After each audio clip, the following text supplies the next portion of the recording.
So as a filmmaker, videographer, photographer, etc., I'm very aware of the idea of trigger warnings.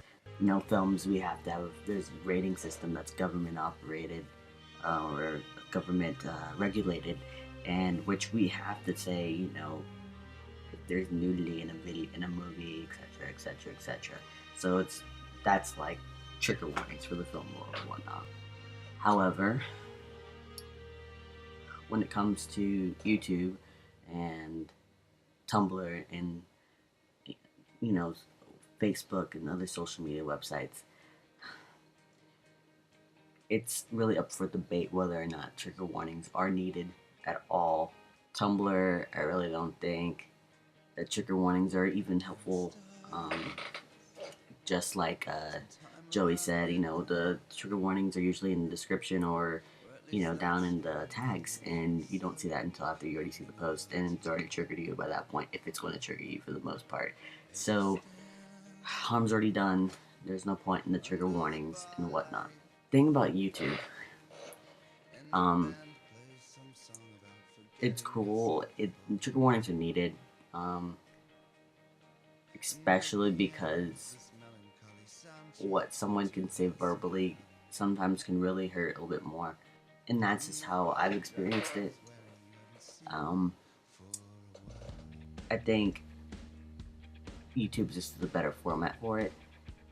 However, I feel like there's etiquette for trigger warnings, and feel like you need to put the trigger warning in the description, and I would keep it in the description. If you can find a subtle way to put it in your title, okay, cool, put it in your title.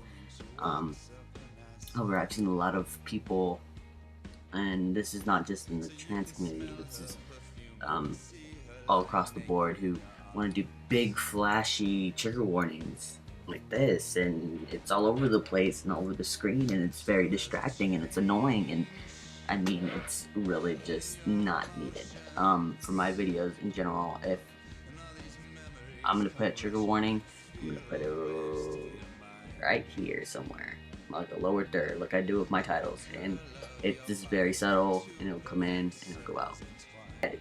Outside of that, I mean, you can over trigger warning everything. I know there are different topics that are sensitive to different people. However, if you tell me that trigger warning, I talk about my right foot, what?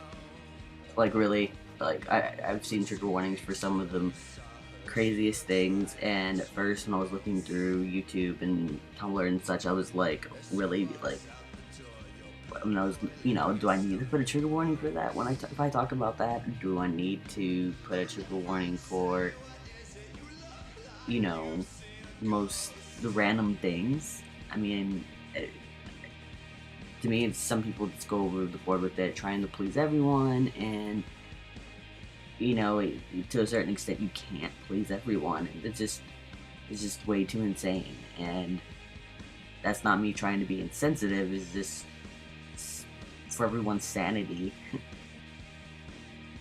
We don't need a trigger warning for everything, and I feel like for the most part, we need to use our better judgment for what we put a trigger warning on as YouTube creators, or bloggers or vloggers or whatever. It needs to be really thought out. And if you're not sure about it, talk to a buddy about it. Because, like I said, as a filmmaker, like me, I am obligated to put a trigger warning on things, or saying there's nudity in this film, or saying that there's blood, gore, abuse, or whatever, depending on the situation. And growing up in that culture, I'm aware of what is ethical for a trigger warning and what's not ethical for a trigger warning. I feel like that's all it really needs to be said for trigger warnings. And in the end, I don't think it's really anyone's idea to upset or anyone.